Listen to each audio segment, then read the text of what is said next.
बहुत से लोग अपनी लाइफ में फाइनेंशियल फ्रीडम चाहते हैं और मैं समझता हूँ फाइनेंशियल फ्रीडम होना भी बहुत ज़रूरी है इंडिविजुअल्स की लाइफ में। खास तौर पे वीडियो उन यंगस्टर्स के लिए जिन्होंने रिसेंटली अपना करियर शुरू किया है और वो अपने करियर में ग्रो करना चाहते हैं, साथ साथ फाइनेंशियल फ्रीडम भी चाहते हैं। मैं समझता हूँ कुछ स्टेप्स जो कि मैंने अपनी जिंदगी में अपनी पर्सनल लाइफ में अप्लाई किए और इस फाइनेंशियल फ्रीडम को अचीव किया। Step number 1, save diligently. It's really important कि आप अपनी इनकम का एक सर्टेन पोर्शन जरूर सेव करें। यूजली होता क्या है कि जब नई नई कमाई आती है, नए नए क्लाइंट्स के साथ हम काम करते हैं, किसी भी जॉब पर पहली सैलरी मिलती है, हम दिल खोल के इन्वेस्ट कर रहे होते हैं, हम ये नहीं सोच रहे होते कि कल का क्या है, कल का कल देखेंगे। बहुत जरूरी है हर इंडिविजुअल की फ्यूचर को फोरकास्ट करे और अपने आप को इंटरनली डिस्टर्ब रहे। एक बहुत जबरदस्त किताब मैंने पढ़ी थी, दी पोटेंशियल प्रिंसिपल, जिस किताब में समझाया गया था कि दो तरह की डिस्ट्रप्शन होती है। एक होती है इंटरनल डिस्ट्रप्शन और एक होती है एक्सटर्नल डिस्ट्रप्शन। यूजली हमारे एक्सटर्नल डिस्ट्रप्शन का कॉन्सेप्ट बहुत ज्यादा है। बाहर वाले आके बता रहे होते हैं ये बिल आ गया है, बाहर वाले आके बता रहे होते हैं कि तुम्हारे हालात खराब हैं, तुम्हें जॉब से निकाला जा रहा है। बट एक होती है इंटरनल डिस्ट्रप्शन कि आप अपने आप को वक्त से पहले परेशान कर लें, वक्त से पहले सोच लें कि आने वाले वक्तों में क्या हो सकता है और मैं उसके लिए क्या कर रहा हूँ। सो इट्स रियली इंपॉर्टेंट कि आप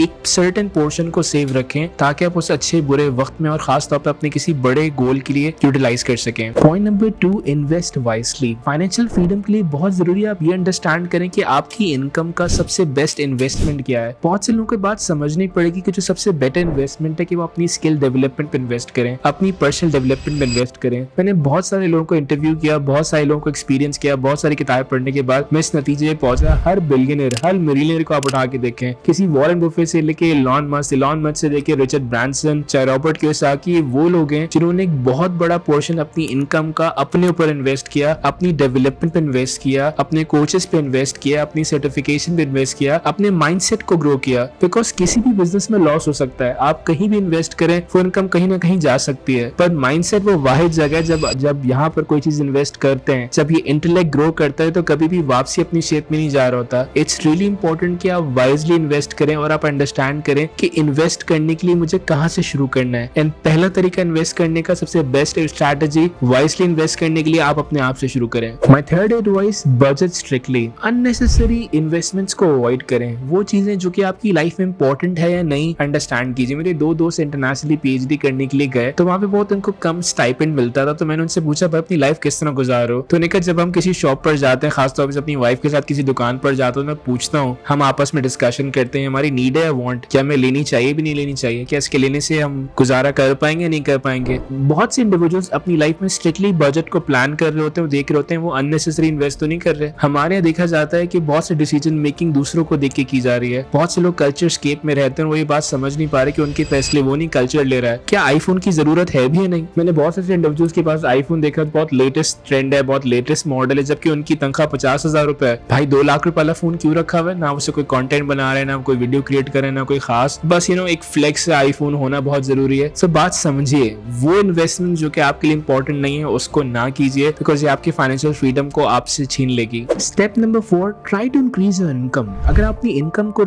इंक्रीज करना चाहते हैं, अपनी फाइनेंशियल इंडिपेंडेंस को बढ़ाना चाहते हैं, इस बात को अंडरस्टैंड कीजिए कि मार्केट में स्किल की बहुत डिमांड है और स्किल से ज्यादा दुनिया में टाइम के पैसे नहीं, वैल्यू के पैसे हैं। जिस स्किल को भी आप एक्वायर करते हैं उस स्किल में कॉम्पिटेंट होने की कोशिश कीजिए। I love this book by Seth Gordon, purple cow, जहाँ सेथ गोर्डन ने बात की, मार्केट में ब्लैक और व्हाइट काउ को ना कोई मोड़ कर नहीं देखता, लेकिन लोग पर्पल काउ को मोड़ कर देखते हैं और पर्पल काउ के साथ ज्यादा काम करना चाहते हैं। विन पर्पल काउ बनने के लिए बहुत जरूरी है कि आप अपने काम को स्पेशलाइज करें। जिस स्किल को भी आप एक्वायर करते हैं, फर्दर स्किल को सीखने से बेहतर है आप उस स्किल में इस लेवल पर चले जाएं कि जहां 5% में आने लगे। आप स्किल में इस लेवल पर चले जाएं लोग जहां आपसे आके एडवाइस सीख करें। So it's really important. मैंने अपनी लाइफ में यही कोशिश की कि चाहे वो ट्रेनिंग एंड डेवलपमेंट हो, चाहे कंटेंट क्रिएशन हो, मैं अपने गेम को इंप्रूव करूं, रादर मैं और स्किल्स सीखूं, रादर मैं क्रिप्टो या और तरफ जाऊं। मैंने कहा ट्रेनिंग को बेहतर करते हैं, कंटेंट क्रिएशन को बेहतर करते हैं, ताकि मैं दूसरों को एडवाइस कर सकूं कि किस तरह कंटेंट क्रिएट किया जाए, किस तरह पॉडकास्ट की जाए, किस तरह ट्रेनिंग एंड डेवलपमेंट में अपने आप को बेहतर किया जाए। सो इट्स रियली इंपॉर्टेंट कि आप अपने स्किल एनहांसमेंट पर काम करें, but on the other and जिस स्किल को आप समझते हैं उसी स्किल को इंप्रूव करें और पर्पल काउ बनने की कोशिश करें। स्टेप नंबर 5 जो कि बहुत इंपॉर्टेंट है, अपने आप को फाइनेंशियल एजुकेशन दीजिए। Educate finally. मैं टोनी रॉबिन्स की किताब रिकमेंड करूंगा, मनी मास्टर द गेम, जहां टोनी रॉबिन्स ने 8 फाइनेंशियल फ्रीडम के स्टेप्स बताए और बताया कि किस तरह से फाइनेंशियल फ्रीडम को अचीव किया जा सकता है। इस पूरी किताब में बात साबित की गई, बताया गया कि किस तरह आप अपने आप को फाइनेंशियली एलिवेट कर सकते हैं। बट इस किताब को पढ़ना बहुत जरूरी है, नहीं अपने आप को फाइनेंस लेवल की एजुकेशन देना, किस तरह से अपने आप को एलिवेट करना है, फाइनेंस है क्या, किस तरह से अपने फाइनेंस को मैनेज किया जाए, किस तरह से हम फाइनेंशियली ग्रो कर सकते हैं, यानी स्ट्रैटेजी स्ट्रैटेजीज का होना, फाइनेंस को समझना, एक सब्जेक्ट है फाइनेंस जिसे पढ़ना, अंडरस्टैंड करना, समझना बहुत जरूरी है। मैं उम्मीद करता हूँ स्ट्रैटेजीज आपको पसंद आई। अगर आप ये स्टेप्स अपनी लाइफ में अप्लाई करने की कोशिश करेंगे तो मुझे लगता है इन स्टेप्स ने मुझे तो हेल्प किया। मैं उम्मीद रखता हूँ आपको भी स्टेप्स जरूर हेल्प करेंगे।